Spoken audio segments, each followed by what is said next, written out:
Hello बच्चों, good morning. कैसे हैं आप सब लोग? आई होप बहुत शानदार होंगे और बहुत शानदार पढ़ाई कर रहे होंगे। तो बच्चों, लास्ट लेक्चर में हमने देखा था स्टेबिलिटी ऑफ रेजोनेटिंग स्ट्रक्चर्स के बारे में। How to compare stability of resonating structures. तो आज की क्लास में हम देखेंगे एक नेक्स्ट टॉपिक, एरोमेटिसिटी। अब देखिए, aromaticity is the extended part of resonance, एक स्पेशल पार्ट है रेजोनेंस का ही। और आगे चल के हम बोलेंगे भी कि जो एरोमेटिसिटी है वो रेजोनेंस से कहीं ज्यादा स्टेबिलिटी देता है, और आपने पढ़ा सुना भी होगा। तो उसी चीज को पहले हम वेरीफाई करते हैं कि ऐसा क्या है एरोमेटिसिटी के पास कि वो रेजोनेंस से कहीं ज्यादा स्टेबिलिटी देता है। तो इसी चीज को मैं एक प्रैक्टिकल एग्जांपल से समझाने की कोशिश करता हूं। मैं एक एग्जांपल ले लेता हूं बच्चों, बेंजीन। और बेंजीन का सॉरी साइक्लोहेक्सेन। साइक्लोहेक्सीन का बच्चों में हाइड्रोजनेशन करता हूं तो ये बन जाता है साइक्लोहेक्सेन। तो यहाँ पे कुछ अमाउंट ऑफ एनर्जी रिलीज होती है जिसको हम बोलते हैं हीट ऑफ हाइड्रोजनेशन। और वो यहाँ पे हमें मिलती है -28.6 किलो जूल पर मोल। भाई, एक वीक पाई बॉन्ड तोड़ रहे हो और दो स्ट्रॉन्ग सिग्मा बॉन्ड बना रहे हो तो नेट एनर्जी रिलीज हो रही है। और हाइड्रोजन के ऐड होने पे एनर्जी रिलीज हो रही है, तो उसको हम बोल देते हैं हीट ऑफ हाइड्रोजनेशन। नेक्स्ट यदि हम देखें, मैंने दो पाई बॉन्ड ले लिए, 2 मोल हाइड्रोजन के साथ रिएक्शन कराई, तो यहां पे ये बन गया साइक्लोहेक्सेन। तो यहां पे जो एक्सपेक्टेड एचओएच था वो एक डबल बॉन्ड की वजह से, यदि -28.6 था तो दो की वजह से होना चाहिए था इसका double, that is 57.2 kilo joule per mole. ठीक है जी। लेकिन जो ऑब्जर्व्ड एचओएच मुझे मिला वो इससे कुछ कम मिला, that is -52.7 kilo joule per मोल। तो ये बाकी की एनर्जी कहां चली गई बच्चों? तो यहां पे इस सिस्टम के अंदर रेजोनेंस हो गया, पाई सिग्मा पाई। तो रेजोनेंस हुआ तो सिस्टम में स्टेबिलिटी आई, स्टेबिलिटी आई तो कुछ एनर्जी उसने रेजोनेंस एनर्जी की फॉर्म में बाहर फेंक दी, है ना। कुछ एनर्जी उसने रेजोनेंस एनर्जी की फॉर्म में क्या कर दिया? बाहर एमिट कर दी। तो वही एनर्जी कम हो गई और इसको हमने बोल दिया रेजोनेंस एनर्जी, दैट इज ये मिला हमें 4.5 किलो जूल पर मोल के लगभग ये हमें मिल गई यहां पे। अब यहां पे देखो बच्चों, यदि मैं इसी में तीन तीन पाई बॉन्ड ले लेता हूं तो भी साइक्लोहेक्सेन ही बनता है। तो यहां जो एक्सपेक्टेड एचओएच था वो इसका थ्राइस होना चाहिए था, लगभग 85.8 किलो जूल पर मोल। लेकिन जो ऑब्जर्व्ड एचओएच मिला बच्चों वो इस बार बहुत कम वैल्यू मिली, लगभग 49 किलो जूल पर मोल। तो इस बार जो रेजोनेंस एनर्जी हमें मिली वो लगभग लगभग हो गई 36.8 किलो जूल पर मोल। अब बच्चों ध्यान से सुनना, यदि भाई एक दो डबल बॉन्ड का रेजोनेंस था तो energy 4.5 kilo joule energy release हुई थी। तीन का था तो उसकी डबल हो जाती, ट्रिपल हो जाती, लगभग 8 to 9 टाइम्स हो गई। मतलब इस सिस्टम के पास सिर्फ रेजोनेंस ही स्टेबलाइजिंग फैक्टर नहीं है, कोई और स्टेबलाइजिंग फैक्टर भी है जिसको हमने एक खास नाम दे दिया एरोमेटिसिटी। अब देखिए, इस चीज को मैं समझाने के लिए लिख देता हूं। मैं क्या बोल सकता हूं बच्चों? From the above data we can say that from the above data we can say that in benzene resonance is not only the stabilizing factor, resonance ही सिर्फ स्टेबिलाईजिंग फैक्टर नहीं है। Some other stabilizing factor is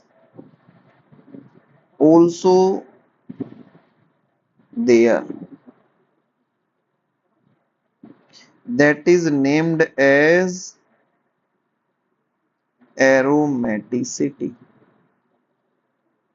अब बच्चों जैसे ही aromaticity word आया तो हमारे दिमाग में आता है कि सर अब ये एरोमेटिसिटी है क्या, हम कैसे पहचानेंगे किसी भी सिस्टम को देख के कि वो एरोमेटिक है या नहीं है। तो बच्चों नेक्स्ट टॉपिक हमारा है कंडीशन ऑफ एरोमेटिसिटी। देखिए बेसिक, जब भी किसी मॉलिक्यूल को देख के आपको पहचानना हो कि वो एरोमेटिक है या नहीं है, तो तीन बेसिक कंडीशन होनी चाहिए। पहला, system should be cyclic, system should be या system should have cyclic conjugation या साइक्लिक रेजोनेंस। साइक्लिक कॉन्जुगेशन, पूरी रिंग में रेजोनेंस होना चाहिए भाई। तीसरा, सिस्टम शुड बी प्लेनर। अब इसमें भी दो बातें हो गई। Up to 7 membered ring,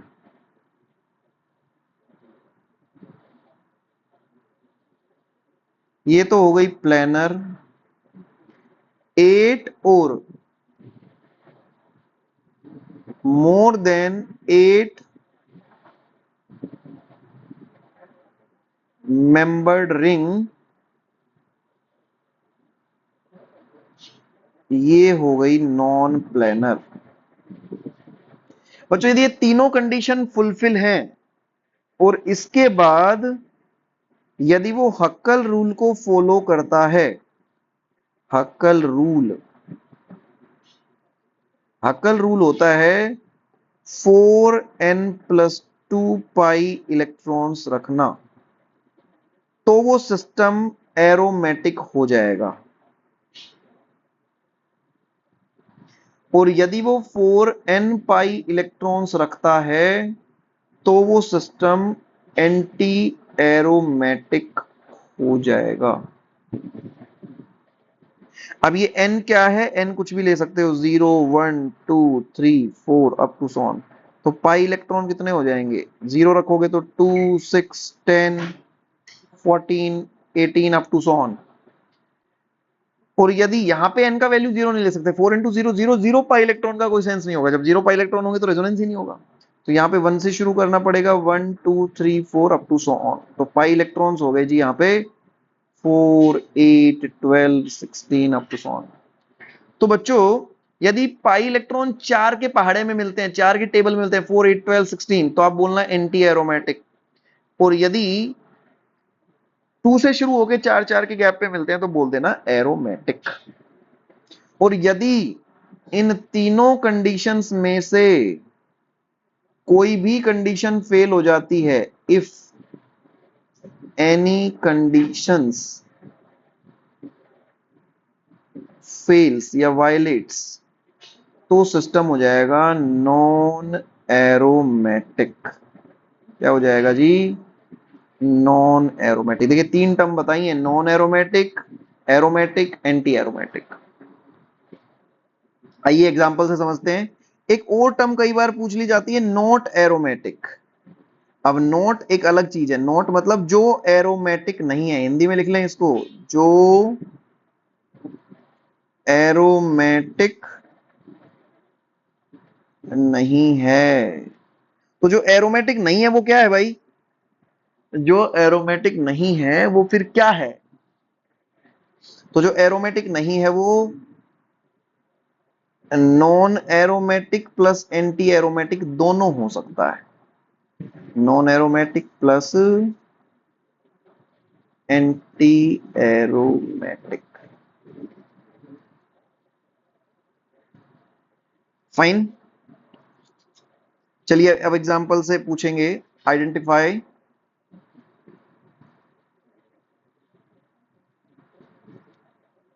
aromatic, anti aromatic and non aromatic.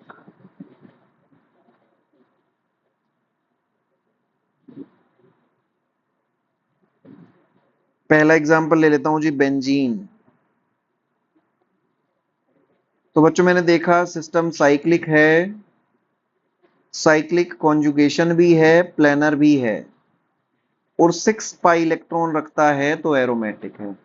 लेकिन सर मैं यदि ये इलेक्ट्रॉन्स का नंबर भूल गया तो कैसे सोल्व करूंगा? तो 4n+2 पाई इलेक्ट्रॉन तो याद रख सकते हो। तो जितने भी इलेक्ट्रॉन आए उनको 4n+2 के बराबर रख देना। n का यदि पूरा पूरा वैल्यू आए, मतलब मैं बोलूंगा फॉलो 4n+2 रूल, तो एरोमेटिक हो जाएगा। एक और एग्जांपल देखिए, यदि मैं ये ले लूं साइक्लोब्यूटाडाइइन, तो सिस्टम साइक्लिक है, साइक्लिक कॉन्जुगेशन है, प्लेनर है, पाई इलेक्ट्रॉन 4 हैं, 4 की टेबल में इलेक्ट्रॉन आते हैं तो सिस्टम एंटी एरोमेटिक होता है। सर मैं यदि भूल गया तो आप 4n+2 के बराबर रख के देखें, तो n का वैल्यू आएगा 0.5, मतलब ये do not follow 4n+2 rule. तो फिर जी 4n के बराबर रख के देख लो, 4n बराबर 4, n बराबर 1, पूरा पूरा वैल्यू आ गया। इसका मतलब फॉलो 4n रूल, और जो 4n पाई इलेक्ट्रॉन रखता है वो एंटी एरोमेटिक होता है। कैसे भी सोल्व कर लीजिए, ऐसे जब क्वेश्चन सोल्व करोगे तो इलेक्ट्रॉन याद हो जाएंगे। 4 की टेबल में तो एंटी एरोमेटिक 4, 8, 12, 16, और 2 से शुरू करके 4 4 के गैप पे तो एंटी सॉरी एरोमेटिक। ठीक है बच्चों, नेक्स्ट कुछ एग्जांपल्स मैं बना रहा हूं, हम देखेंगे।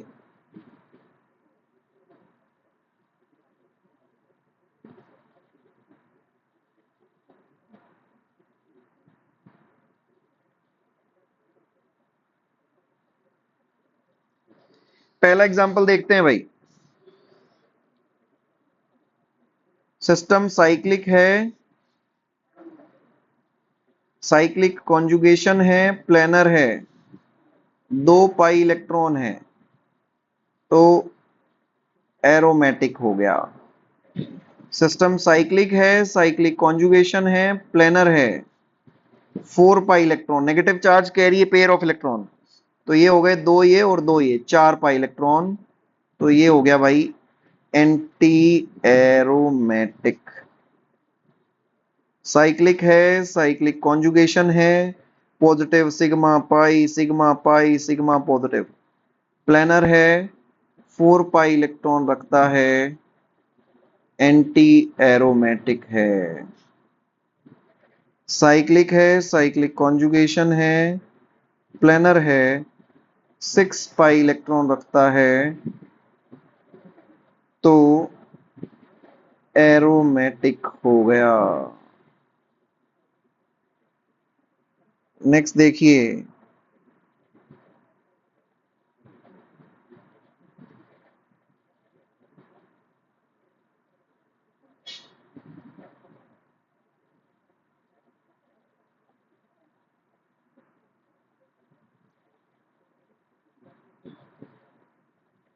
इसको बोलते हैं बच्चों ट्रोपाइलियम कैटायन, एक खास नाम है इसका, ट्रोपाइलियम कैटायन।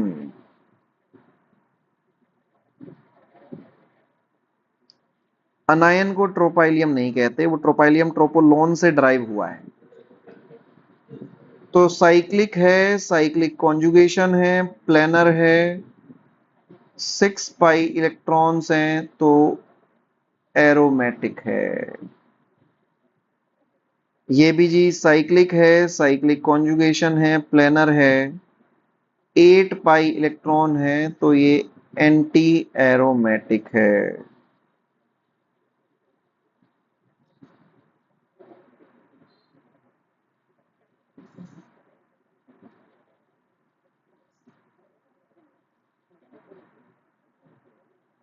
साइक्लिक है, साइक्लिक कॉन्जुगेशन है, प्लेनर नहीं है,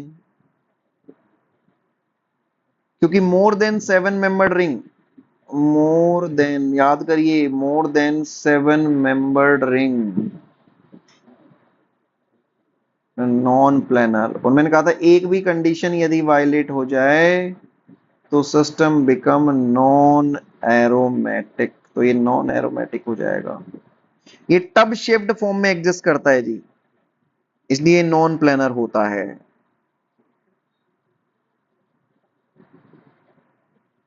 फिर आता है जी ये दो और एग्जाम्पल। पहले वाले एग्जाम्पल में यदि देखें तो यहां पे सिस्टम साइक्लिक है लेकिन साइक्लिक कॉन्जुगेशन नहीं है।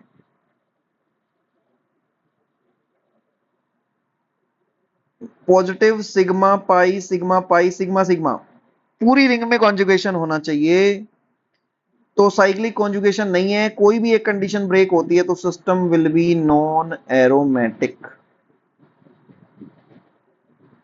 सिस्टम साइक्लिक है, साइक्लिक कॉन्जुगेशन है, नहीं है, तो ये भी नॉन एरोमेटिक।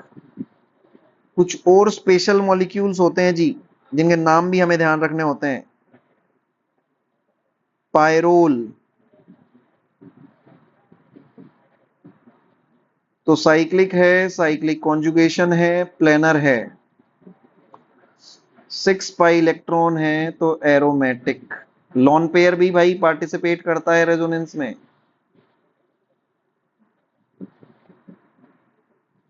यदि इसी की जगह ऑक्सीजन ले लूं तो इसको बोल देते हैं फ्यूरान। बच्चों यदि किसी एटम के पास 2 लॉन पेयर है तो एट ए टाइम तो एक ही लॉन पेयर रेजोनेंस करेगा, दोनों को नहीं गिनना है, सिर्फ एक को ही गिनना है। तो साइक्लिक है, साइक्लिक कॉन्जुगेशन है, प्लेनर है, 6 पाई इलेक्ट्रॉन्स हैं तो ये एरोमेटिक है।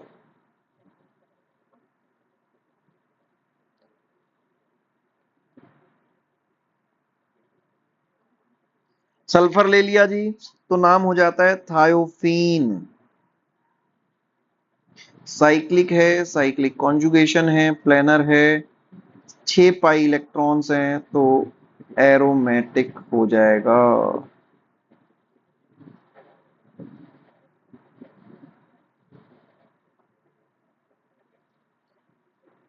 यदि 6 मेंबर की रिंग और एक नाइट्रोजन हो तो इसको कहते हैं पिरिडीन। ये जो लोन पेयर है यहाँ पे लोकलाइज्ड लोन पेयर रेजोनेंस नहीं करेगा। हमने एक रूल पढ़ा था रेजोनेंस में कि जब भी lone pair doubly bonded atom पे बैठा हो तो it will not participate in resonance. तो साइक्लिक है, साइक्लिक कॉन्जुगेशन है, प्लेनर है, 6 पाई इलेक्ट्रॉन्स हैं तो ये एरोमेटिक हो जाएगा। ये एरोमेटिक हो जाएगा। नेक्स्ट एग्जांपल की यदि हम बात करें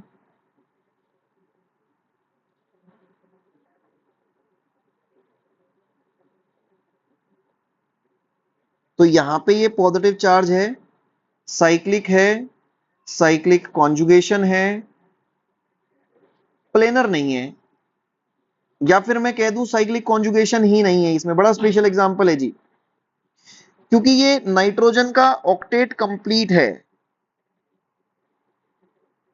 ना, और नाइट्रोजन का ऑक्टेट कंप्लीट है तो ये फर्दर बॉन्ड ही नहीं बना पाएगा, ये रेजोनेंस ही नहीं कर पाएगा। तो कोई भी एक कंडीशन यदि नहीं है तो ये हो जाएगा नॉन एरोमेटिक।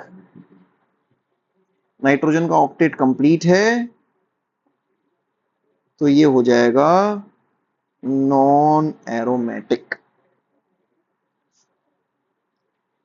नेक्स्ट देखो बच्चों, यदि 3 मेंबर की रिंग में मैं कोई बोरोन जैसा ले लूं तो यहां पे बोरोन का ऑक्टेट इनकम्प्लीट है तो वैकेंट ऑर्बिटल है।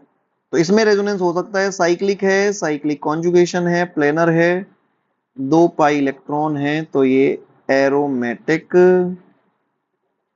हो जाएगा। समझ गए?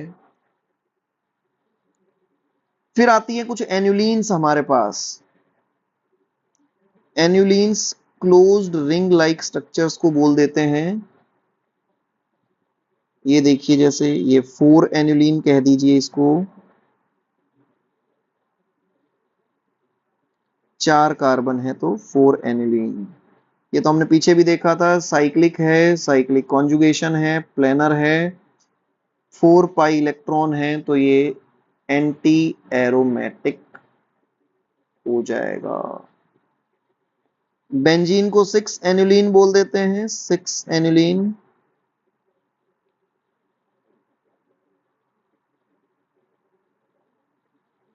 साइक्लिक है, साइक्लिक कॉन्जुगेशन है, प्लेनर है, तो ये 6 पाई इलेक्ट्रॉन हो गए, तो ये भी एरोमेटिक हो गया।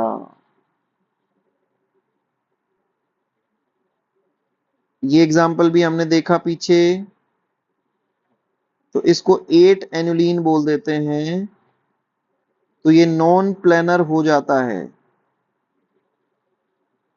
प्लेनर नहीं है तो ये नॉन एरोमेटिक बन जाता है। यदि हम इस तरह की 10 मेंबर्ड कोई रिंग ले लें,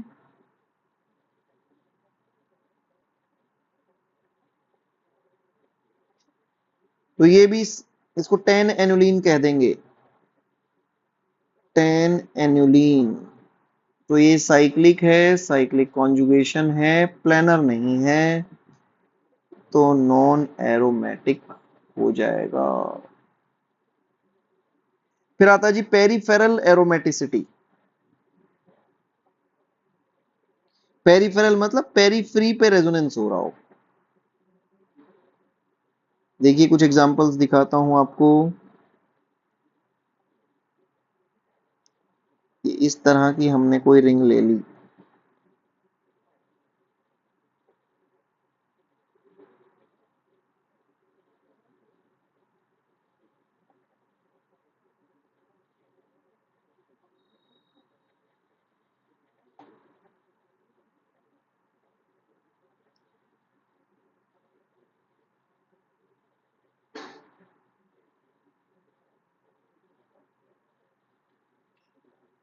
तो ये जी 14 पाई इलेक्ट्रॉन रखता है और साइक्लिक कॉन्जुगेशन भी है, तो ये एरोमेटिक हो गया। पेरीफ्री पे रेजोनेंस है तो पेरिफेरल एरोमेटिसिटी नाम रख दिया हमने इसका। ऐसे ही एक इस तरह का एग्जांपल आप देख सकते हो। ये एक 6 मेंबर की रिंग है, इसके साथ दो 5 मेंबर की रिंग फ्यूज हो जाएं, तो ये 10 पाई इलेक्ट्रॉन रखता है, ये भी एरोमेटिक है।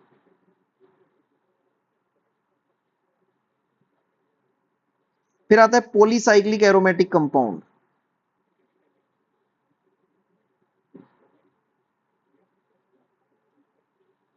पॉलीसाइक्लिक मतलब एक से ज्यादा रिंग हो। Polycyclic aromatic compound. अब इसमें हम दो कैटेगरी बना देंगे, एक फ्यूज्ड पॉलीसाइक्लिक और एक आइसोलेटेड पॉलीसाइक्लिक। फ्यूज्ड पॉलीसाइक्लिक और एक आइसोलेटेड पॉलीसाइक्लिक। फ्यूज मतलब रिंग आपस में फ्यूज्ड हो। तो हम इधर तो बात कर लेंगे फ्यूज्ड पॉलीसाइक्लिक की,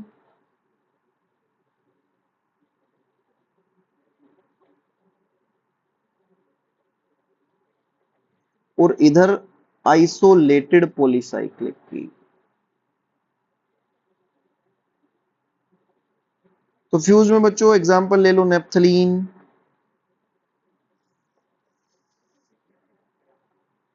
है ना, 10 पाई इलेक्ट्रॉन्स हैं, तो एरोमेटिक है। एंथ्रासीन, ये जो दो रिंग फ्यूज होती हैं तो उसको बोलते हैं नेप्थलीन। 3 रिंग यदि फ्यूज हो जाती हैं तो उसको बोल देते हैं एंथ्रासीन।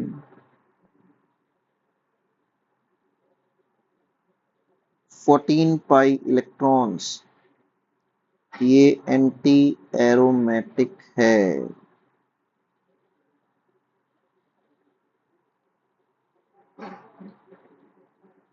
सॉरी, ये एरोमेटिक है भाई, 14 पाई इलेक्ट्रॉन में एरोमेटिक ही होता है, एरोमेटिक।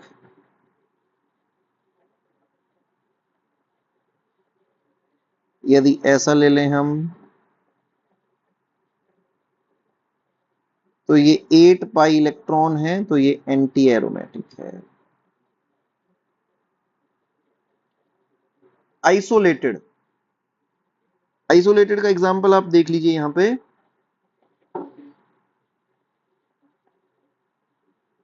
देखिए ये दोनों रिंग अलग अलग हैं, यदि आपस में रेजोनेंस करती हैं तो 12 पाई इलेक्ट्रॉन हो जाते हैं, और 12 पाई इलेक्ट्रॉन से वो एंटी एरोमेटिक बन जाते हैं। और एंटी एरोमेटिक जो रिंग होती है वो हाईली अनस्टेबल होती है, तो सिस्टम एंटी एरोमेटिसिटी की तरफ कभी नहीं जाएगा। तो ये दो रिंग इंडिविजुअल रेजोनेंस कर लेती है, ये अपने आप 6 पाई इलेक्ट्रॉन, ये अपने आप 6 पाई इलेक्ट्रॉन, ये भी इंडिविजुअली एरोमेटिक है, ये भी इंडिविजुअली एरोमेटिक है। तो इसको आप ऐसे ध्यान रखिए, यदि दो रिंग मिलके कुछ अच्छा कर रही हैं, स्टेबिलिटी ला रही है, एरोमेटिसिटी ला रही है, तो मिलेंगी। और यदि दो रिंग आपस में मिलके एंटी एरोमेटिसिटी ला रही है तो नहीं मिलेंगी, फिर इंडिविजुअल रेजोनेंस कर लेंगे। तो ये 6 पाई प्लस 6 पाई का सिस्टम है, ओवरऑल सिस्टम एरोमेटिक है। एक खास एग्जांपल आता है बच्चों,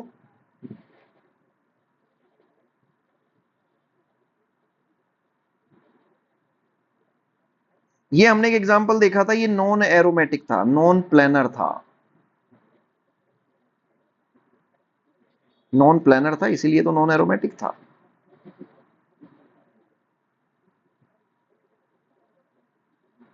हमने इसकी रिएक्शन करा दी 2 मोल सोडियम के साथ, 2 मोल सोडियम ने हमें दिए 2 Na प्लस प्लस 2 इलेक्ट्रॉन, इस 2 इलेक्ट्रॉन ने जाके इस पे अटैक किया, तो ये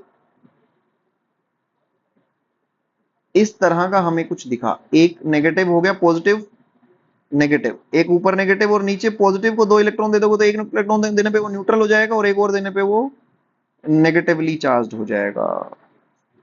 तो ये हो गया जी एरोमेटिक, ये हो जाएगा एरोमेटिक। अब बात आई सर वो एरोमेटिक कैसे हो गया, वो तो अब भी नॉन प्लेनर है।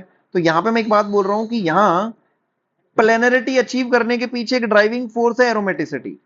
यहां प्लेनर होकर, यहां यदि ये प्लेनर होता भी तो भी एंटी एरोमेटिक होता, इसलिए प्लेनरिटी की तरफ नहीं गया। तो मैं बोलूंगा driving force behind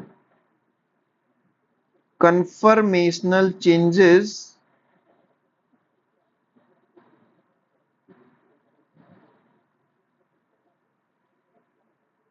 to get planarity is attainment of aromaticity। मतलब प्लेनर होने के पीछे ड्राइविंग फोर्स है कि वो एरोमेटिक हो जा रहा है, इसलिए वो अपने आप में कन्फर्मेशनल चेंजेस करके प्लेनर होने की कोशिश कर रहा है। यदि इसमें करता तो भी वो एंटी एरोमेटिक होता, और anti aromatic compound are highly unstable, इसलिए ऐसा नहीं हुआ। बड़ा स्पेशल केस है बच्चों। फिर आता है एलोट्रोप्स होते हैं कार्बन के 3, उनकी भी बात कर देता हूं।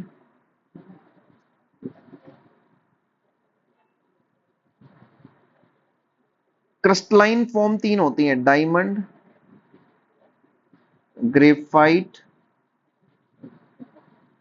फुलरिन। इनकी स्ट्रक्चर्स के बारे में आप पी ब्लॉक में पढ़ोगे, अभी सिर्फ ये देख लो, ये तो नॉन एरोमेटिक है, और ये बाकी दोनों ये एरोमेटिक।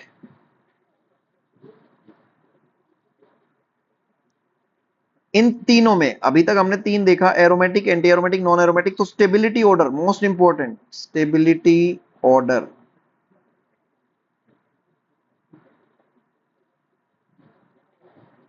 सबसे ज्यादा एरोमेटिक,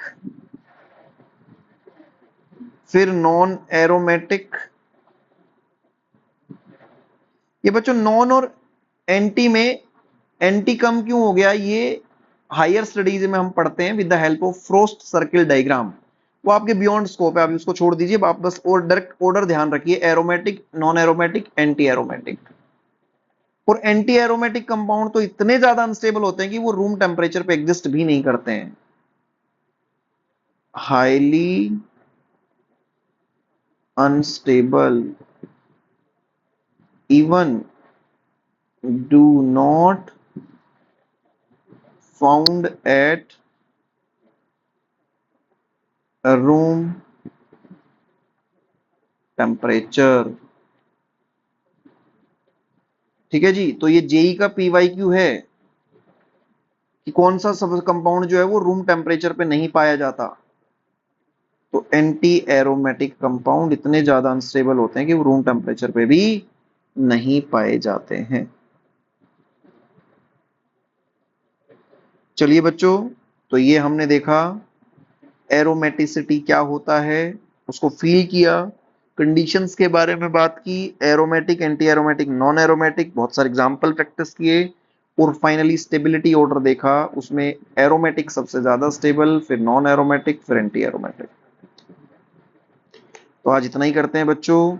यदि आपको इन वीडियोस से फायदा मिल रहा है तो लाइक करिए, शेयर करिए, कमेंट करिए और सब्सक्राइब करिए, और ज्यादा से ज्यादा नीट जेई एस्पिरेंट्स तक पहुंचाने में हमारी मदद करिए, ताकि हमें एक पुश मिले और मैं ऐसे ही आपके लिए रोज नए नए वीडियोस लेके आता रहूं।